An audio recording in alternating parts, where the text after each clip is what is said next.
통하여서 하나님 주시는 소망을 다시 한 번 더 회복하는 은혜가 있기를 주님의 이름으로 축복합니다. 우리 성도님들, 요즘은 어떤 소망을 붙들고 살고 계십니까? 혹시 이런 질문 들어보신 적 있으신가요? 요즘 뭐 기대되는 거 있으세요? 기대되시는 거 있으세요? 없으세요? 전혀? 지금처럼 우리는 이 질문 앞에서 잠시 멈칫하며 아무도 기대도 떠오르지 않는 내 모습을 발견할 때가 있습니다. 그만큼 우리는 어떠한 삶을 살고 있느냐, 바쁘고 지치고 때로는 실망에 익숙한 시대를 살고 있습니다. 오늘날 많은 사람들이 삶의 무게와 염려, 그리고 해결되지 않는 문제 속에서 무엇을 갖고 사느냐, 낙심이라는 그림자에 눌려 살아갑니다. 기도를 아무리 해도, 말씀을 아무리 읽어도, 예배를 드려도 마음이 탁 트이지 않고, 어떤 때는 하나님이 도대체 어디 계세요? 라고 속으로 묻고 싶은 날도 있습니다. 이 상황의 모습과 이 마음의 감정의 상태가 바로 이 시편 42편의 시인의 상황이고, 그리고 지금 그런 모습에 있는 고백이 바로 시편 42편의 말씀입니다. 영혼이 목말랐고 사람들의 조롱의 마음이 무너졌으며 하나님의 임재를 느끼지 못하는 깊은 침체 가운데 있었던 것입니다. 그런데 그 놀라운 것은 이 시인이 자신의 영혼을 향해 말하고 있다는 점입니다. 내 영혼아, 어찌하여 낙심하느냐? 어찌하여 불안해하느냐? 너는 하나님을 바라보라. 오늘 주시는 이 말씀은 단순한 고백이 아니라 절망 중에도 하나님을 바라보는 믿음의 선택, 소망의 선언입니다. 우리의 삶에도 동일하게 이 음성이 필요합니다. 감정은 내려앉아 있고 상황은 막막할지라도 하나님께 소망을 두라는 말씀을 우리의 영혼에 선포해야 할 때입니다. 오늘 말씀을 통해 우리는 이것을 나누고자 합니다.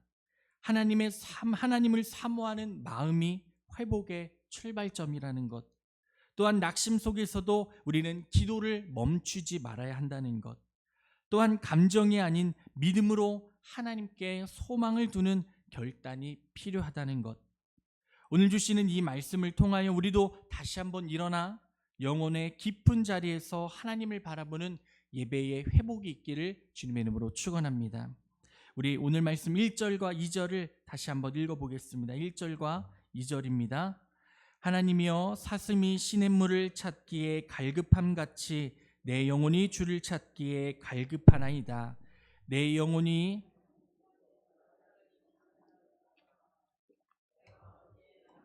하나님의 얼굴을 배울까. 아멘.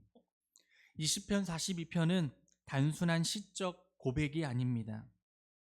이 시편은 깊은 영혼의 고통 속에서 터져나오는 간절하고 절절한 기도입니다. 이 시편의 기자는 지금 하나님과의 단절함을 경험하고 있습니다. 예루살렘 성전에서 하나님을 찬양했던 기억이 있는데 지금은 그것을 할 수 없는 상황에 처해 있습니다. 육적으로는 하나님과 멀어졌고 영적으로도 그의 마음이 고갈되어서 그의 마음은 목말라 메말라 있다라고 고백합니다. 그러면서 내 영혼이 살아계신 하나님을 갈망합니다라고, 내가 언제 다시 하나님의 얼굴을 뵐 수 있을까요? 라고 하나님께 질문하고 있습니다. 여기서 중요한 것은 그는 그의 상황이 좋아지기를 원하고 바란 것이 아니라, 그것을 갈망한 것이 아니라 하나님 자신을 찾고 원했다는 것입니다. 그러면서 말씀에 뭐가 등장하죠? 사슴이 등장합니다.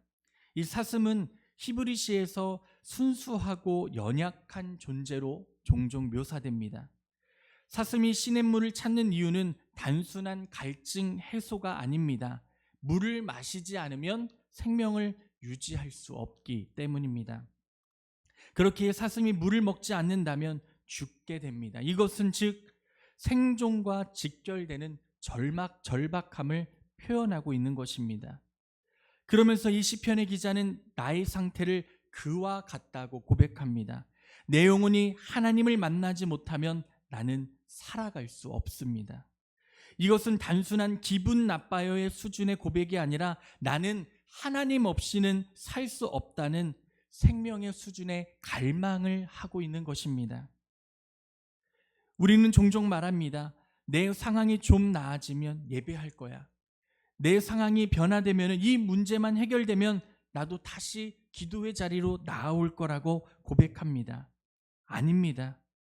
우리는 예배할 수 없을 때 하나님을 예배해야 하며, 우리가 기도할 수 없을 때 기도의 자리로 나와 하나님께 무릎 꿇어야 한다는 것입니다. 시편의 기자는 이렇게 고백합니다. 하나님이 나와 함께하지 않으면 나는 죽은 것입니다. 우리의 삶은 어떻습니까? 우리는 목이 마를 때 한두 시간 물을 먹지 않아도 갈증이 나서 괴롭다고 고백합니다. 하나님과의 우리의 관계, 하나님과의 우리의 삶의 모습이 한 시간이라도, 아니 1분 1초라도 하나님을 찾지 않을 때에 죽을 것 같은 느낌이 들으십니까? 그렇지 않다면 다시 한 번 더 하나님을 향한 갈망과 고백을 찾으시는 은혜가 있기를 주님의 이름으로 축복합니다.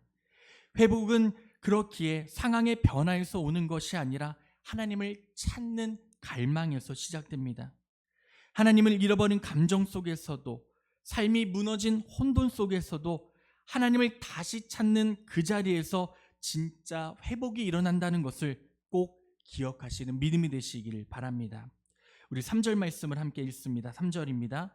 사람들이 종일 내게 하는 말이 내 하나님이 어디 있느뇨 하노니 내 눈물이 주야로 내 음석이 되었도다. 아멘.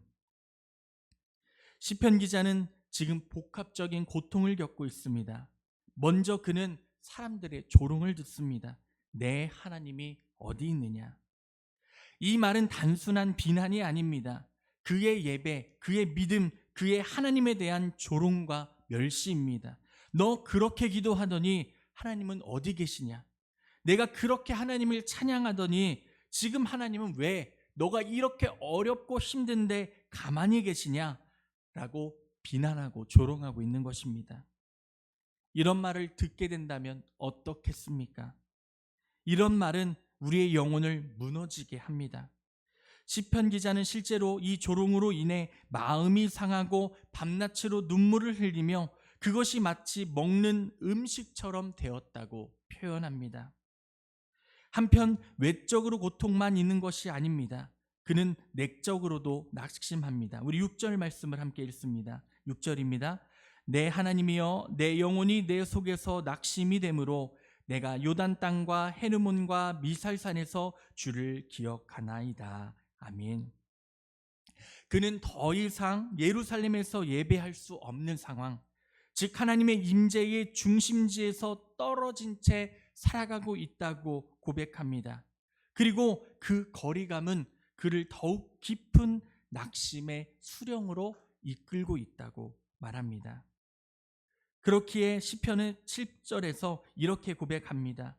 주의 폭포 소리에 깊은 바다가 서로 부르며 주의 모든 파도와 물결이 나를 휩쓸었나이다.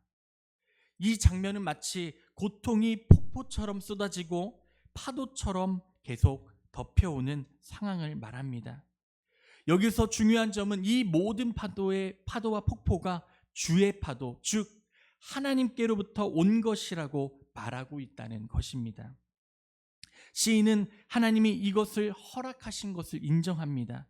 그러나 그 폭포와 파도 한가운데서도 그는 기도를 멈추지 않겠다라고 기도하고 있는 것입니다. 8절 말씀 함께 읽겠습니다. 8절입니다.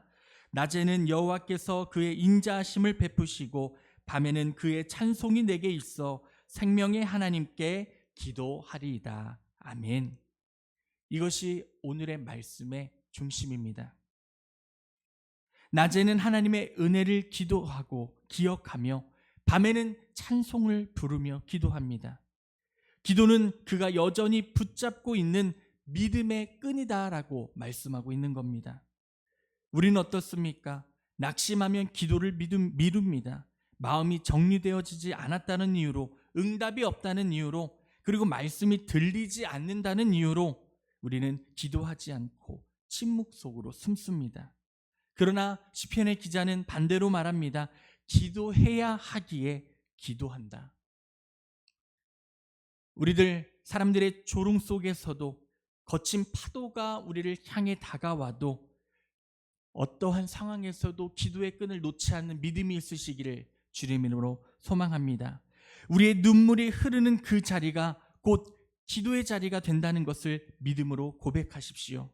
기도는 감정이 다 정리된 뒤에 하는 것이 아니라, 상황이 다 해결된 뒤에 하는 것이 아니라, 감정이 혼란스럽거나 우리의 상황이 어렵고 힘들 때에 드리는 것이 진짜 기도입니다. 우리가 고통 속에서 부르는 기도, 그것이 하나님께 가장 깊은 예배가 될 수 있음을 고백하는 우리 성도님들 되시기를 주님의 이름으로 축복합니다. 그렇게 사랑하는 성도님들, 소망의 회복은 하나님을 향한 갈망과 기도에서 시작됩니다. 오늘 우리는 시편 42편을 통해 우리는 깊은 낙심과 절망 속에서도 하나님께 나아가는 영혼의 고백을 보았습니다. 그렇게 11절의 마지막에 이렇게 고백하죠. 함께 읽습니다. 내 영혼아, 내가 어찌하여 낙심하며 어찌하여 내 속에서 불안해하는가? 너는 하나님께 소망을 두라. 나는 그가 나타나 도우심으로 말미암아 내 하나님을 여전히 찬송하리이다. 아멘. 오늘 말씀의 결론입니다. 누구에게 소망을 두라고요? 하나님께요. 우리가 하나님께 소망을 둘 때에 우리가 마음이 낙심하여 내 영혼이 불안해하고 나의 삶이 어려울 때에도 오직 하나님을 바라보며 하나님의 은혜를 간구할 때에 하나님께서 나타나 도우심으로 말미암아 우리의 삶이 변화되어진다는 믿음의 확신을 우리에게 허락하고 계시는 것입니다. 그렇게 우리들 오늘 함께 나눈 말씀의 모습처럼 사슴이 시냇물을 찾기에 갈급함같이 오직 내 주 여호와를 찾는 은혜가 우리 가운데 있기를 주님의 이름으로 소망합니다.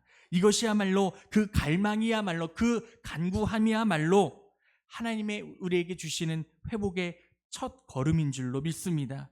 그렇기에 절망과 조롱과 침체 속에서도 기도를 멈추지 마십시오. 우리의 눈물이, 우리의 그 기도의 간구가 하나님의 말씀 안에 연락되어 우리의 삶의 변화로 나타나게 될 줄로 믿습니다. 그렇다면 지금 우리의 영혼은 어디를 바라보고 있습니까? 우리는 무엇을 갈망하고 있습니까? 성공입니까? 안전입니까? 아니면 사람의 인정입니까? 영적인 갈증은 세상의 물로 채워지지 않습니다. 오직 하나님의 임재만이 참된 만족을 주심을 믿음으로 고백하시기를 바랍니다. 오늘의 시작을 하나님 앞에 정직하게 간구하며 나아가십시오. 하나님, 내가 주 앞에 먼저 엎드리지 못했음을 회개합니다. 세상의 어려움과 힘듦과 아픔 속에서도 주님을 찾지 못했음을 회개합니다.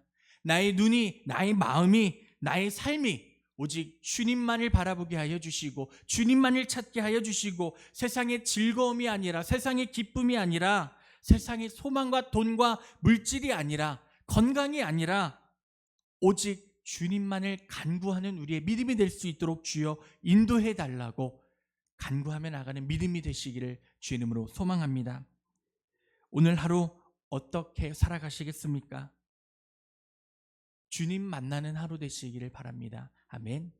지금의 시작이 주님과 동행하는 시작이 되어셔서 절망 중에서도 소망을 허락하시는, 우리의 어려움 가운데서 도우심으로 말미암아 우리를 인도하시는 주님의 은혜가 이 시간 함께 모여 찬양하고 기도하고 예배하며 나가는 우리 믿음의 성도님들의 삶과 그리고 가정과 우리 교회 가운데에 더욱더 주님의 크신 은혜로 충만히 나타나시기를 주님의 이름으로 축원합니다. 아멘. 기도하겠습니다.